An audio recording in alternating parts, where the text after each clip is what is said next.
If there's one thing that almost everybody likes, it's pictures. We like representing things as pictures. We get a lot of information out of pictures. There's even an old saying, a picture's worth 1,000 words. If there's three things guitarists hate, it's music theory, learning the fretboard, and standard music notation. And it's hard to appreciate until you look at it a little bit, but that last one, standard music notation, is really about picturing music. Now, we've been trying to picture music for about 2,400 years, and maybe in the last 1,000 years or so is really when the standard notation started to evolve. Now, you'd think if it had value to evolve over 1,000 years, there's still some value today. And so what I'm going to talk about is not how to read music, but the idea of picturing music. Now, if we sort of change the idea of reading music as to interpreting, deciphering, figuring out what stuff means, if we think about the idea of writing music as drawing music, things take a little different perspective, and it's kind of interesting. So let's go on this little journey together and do it in kind of an unusual way. What if we go back that 1,000 years with today's technology, of course, and said, how could I make a picture of music? Now, the first thing that comes to mind when we start talking about this is the standard notation where there is like lines and stuff everywhere. We're not going to do that. We're going to go with nice, simple things we can understand. So we all sort of have an appreciation for the C major scale. And it basically runs between two C notes an octave apart.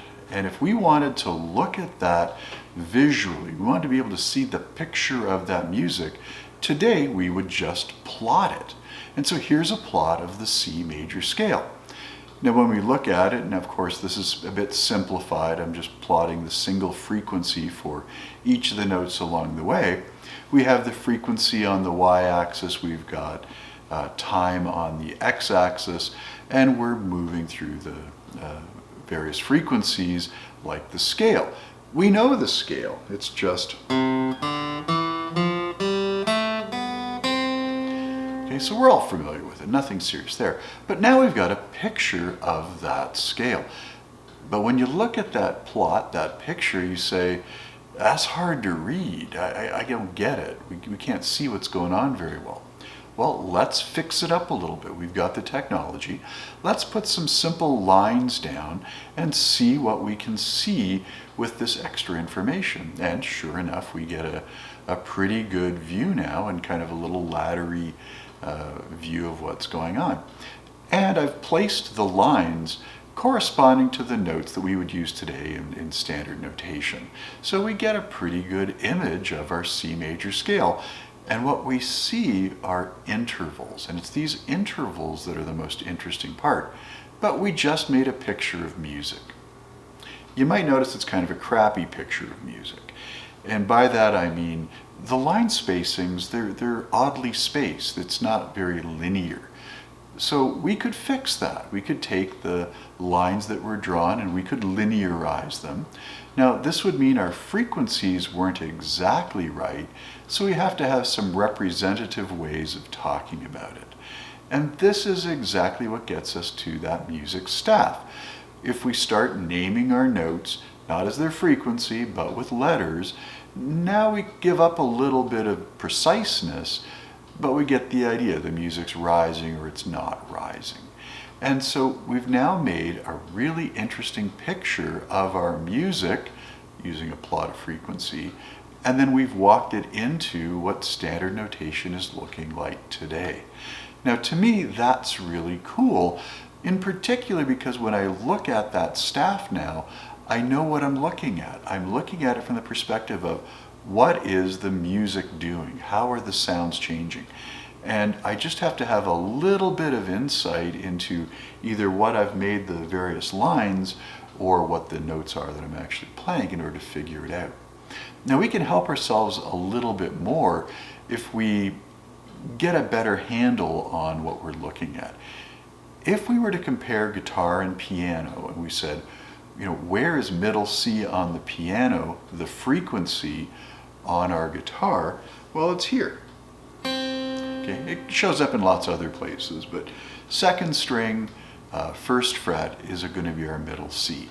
Now that is kind of inconvenient because it's going to mean that everything that we were writing down is going to be from that C position up the neck. And that's inconvenient. So we can do a trick that helps us just a little bit in understanding things. Instead of using on the guitar, this is our middle C, we're going to come down to the low note of our C, and we're going to just do a little octave shift, and we're going to call that our middle C. And so when we do that,